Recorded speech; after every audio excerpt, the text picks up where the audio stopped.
Okay, yeah. It's only as you start moving higher that you really need to concern yourself with the various genres. You understand what I'm saying? Yeah. So it doesn't matter if you were trying to play gospel, jazz, classical. You have to know a scale. Basics. You have to know triads. You understand? Yep. So for my music program, somebody could come in there and get the I call them roadmaps, for instance. So on my website, a roadmap is basically telling you, here are the steps you need to be able to play. Here, this is a foundation. So no matter what subject you're playing, if you're trying to play by ear and you're trying to hear what you play, you're going to have this foundation. Right. And so, and the neat thing is, I prove that it works because I'm up here transcribing jazz musicians. Right. So I'm not just transcribing gospel guys. I got classical stuff up there. I got jazz to show you that I could do. If I chose, I could move to another subject, but I'm going to stick with gospel because that's partly that's my interest. That's what I want to do. Yeah. But my point is that you could use the foundation, and then if somebody comes and gets everything they need to get from my site, and then they say, okay, I've gotten enough. Now I need to go somewhere else. I'm perfectly fine with that because my business program is that I'm just trying to improve you to where you need to get to. So once you've reached your goals, you don't just have to continue to stay just to make me happy. The whole point is that we're solving a problem. And that problem is making sure that you don't have any missing gaps, making sure you have a really great vocabulary so that whatever you want to hear and whatever you hear online, whatever you hear another musician doing, I want you to be able to play that thing, and so that comes with some training and some theories, no matter what field you want to go into. And your programs start from total beginners, or do people need to have a bit of an understanding? It used to until December. So what I found was that I had a beginner, what's called a beginner course, but what I was finding that even my beginner course was too advanced for some people. And and again, I just these are things I'm finding out as I kind of move along, and I'm like, I guess people don't. I need to go drop down even lower. So even though there are a lot of people wanting me to continue advanced stuff and intermediate, what you got to understand is like a funnel.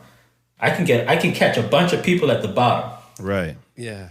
But a lot of people think they're advanced. They're really not. There's only a little small number. Most people still can't do 2-5-1s in every keys and you know what I'm saying, and hit certain scales in every keys and hit the melodic minor in every key. Boy, you shouldn't even be talking about advanced if you can't even do that. So what I did, I said let's increase that bottom, and we can get more people in at the who may not know a lot. And so now we have a course that is. It's a business. Well, in order to get a successful business, I had to study business as well, But so we get people in on that bottom. We teach them. Now my beginner course is going to say, okay, here's a D on the piano. Here's a B flat. But here's a neat thing about that course, though. See, you may think, I don't need that, but here's the thing. A lot of people didn't start off right. They started off, most musicians who start off playing the piano, they just kind of pick things up from wherever. Yeah. Everybody needs to go back from the beginning. And even if you think you know it, did you really know? Did you actually memorize what a major, a perfect fourth sounds like? Right. True. Do you know how to, can you tell me what each of those intervals are? Because you may think that you're advanced, but if you got to go back and fill them holes, So the very beginner course is I think it's really good. It's gonna help every musician. So I'm kind of glad I went in there and not just focused on the top musicians, because we have MIDI files and stuff that do that all day. Most people need to go back in there and fix those, beginner stuff. So.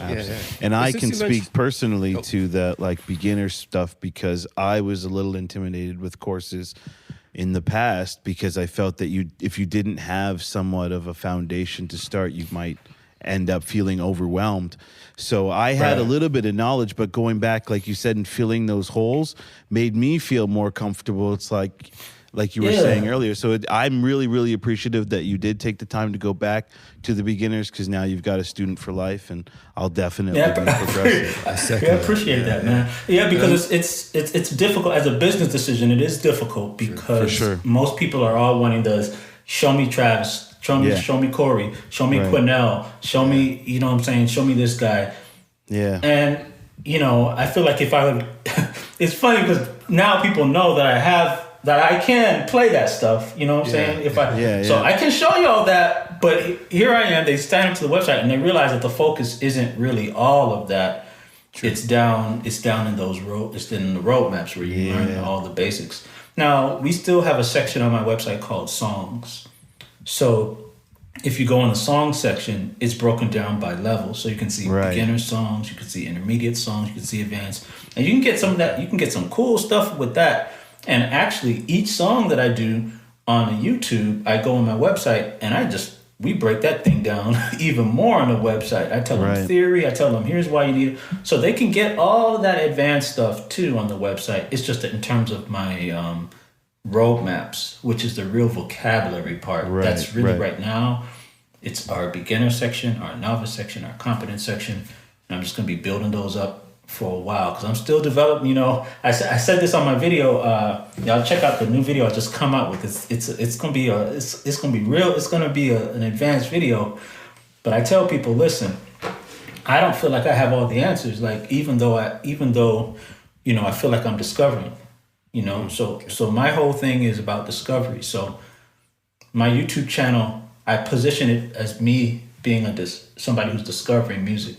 And not as I figured the whole thing out. Gotcha. So then what I do is I listen to the song and we discover it together. Let's discover it together. But because, like I told you guys before, I'm looking at I'm looking at the whole picture. A high level, yeah. So what happens is I can now reject things based on that. You know, because it's like having a core belief system. You know what you can reject and you know what you can accept, right? So everybody that I study, I'm like, okay, this is how it fits into the bigger picture. So this is why that makes me a better teacher now, because I'm like, okay, I can reject this. I got people sending me videos, man, check this dude out, man. You need to break him down. I go and listen to the video and I'm like, this isn't this isn't it, man. Like he's not doing anything. You know, they just looking at the crowd like, yeah, man, look at the crowd. He's just all he's doing is just sliding. He's just sliding some notes. He ain't doing nothing, man. Like so I gotta so I gotta so I have to really educate people in terms of, you know, what this person did is truly crazy. Let me tell y'all why.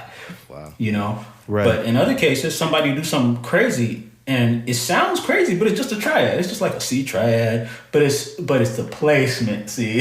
Yeah. See, as a musician, what you do is it's where you place stuff that makes you sound real incredible. It's not the fancy chord.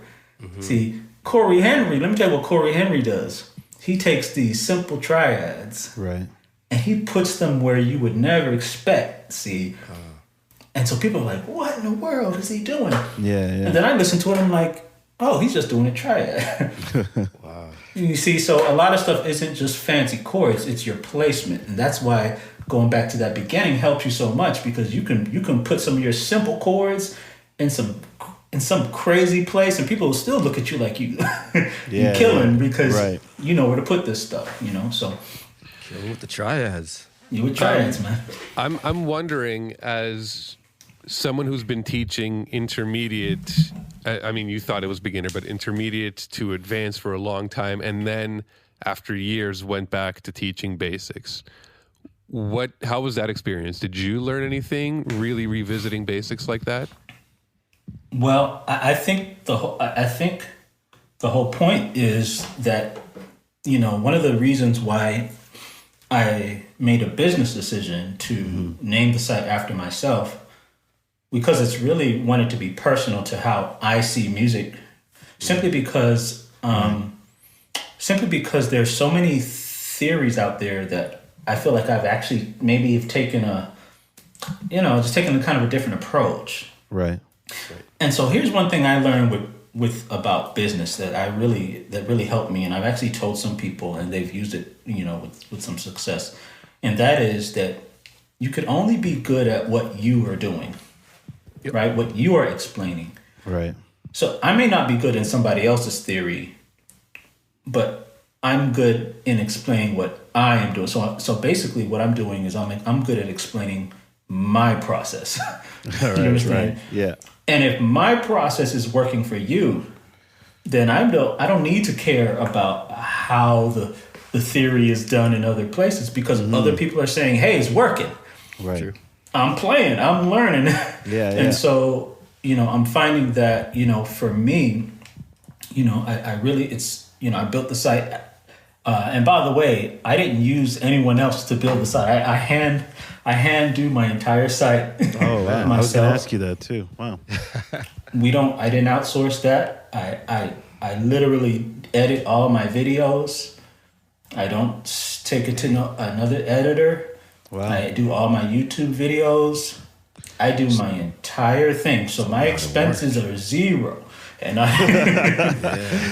Keep it tight. Obviously you're gonna pay for your hosting. You know what I'm saying? You're gonna pay for your hosting. Yeah, for sure. And now I'll say this: we have almost 600 members, so that's a lot. So I do have people I'm hiring in terms of, like, I have a community manager who goes and checks things for me. I have people in the chat box. So I'm paying people.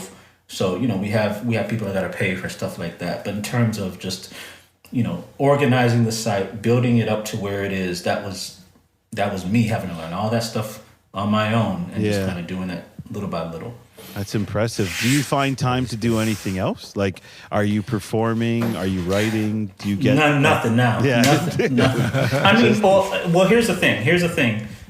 Because of what I told you before. Yeah. I feel like I have to. If I stop playing with a band, then I feel like I'm gonna lose my edge. Okay. So I play in a Popka, which is a little bit north of Orlando. Okay. And I play with the band. Bass player is Frank Bruno. He used to play for Fred Hammond and William McDowell. Yep. So these are guys who are like on a high level. So I like that, because that still helps me keep that synergy going. Because if I just stay with teaching, I feel like I would lose. I have to be in it to be able to explain things good. So I still have that. But in terms of your question, I also still teach, but it's all online. So I've dropped any teaching that is not online. So that means that's kind of really where I'm at right now. Is like everything I'm doing throughout the week is an online based. Understood, right. And then it's only on weekends that I have to show up at churches, and I play for a church on Saturday and Sunday, so I'll travel for those. And, right. But as far as gigging and all that kind of stuff, it's just, it wouldn't make sense for me from a money standpoint. It's it couldn't even to live outside of all this. So you're like, I don't perform much, and then you do both Saturdays and Sundays, and you play all these gigs, and you edit your own videos, which Dariki's been watching me try to figure out some editing for some really basic stuff, and it's been taking me days. It's difficult. When do you live? Yeah, when well, do you live? that's a great question. That's a great question, and I think right now I'm focused on the grind.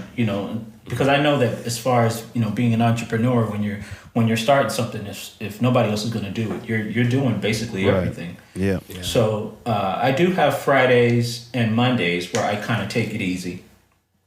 Okay. So what I do on those days is I do a lot of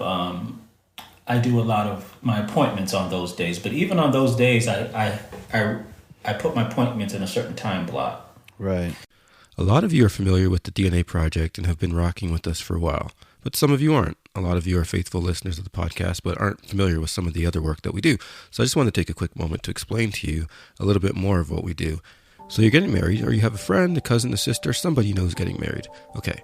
You've booked your venue, caterers, photographer, all that good stuff. When it comes to live music, most people have no idea where to look. We have you covered. Picture this. During the ceremony, while guests are being seated, or while the bride's walking down the aisle.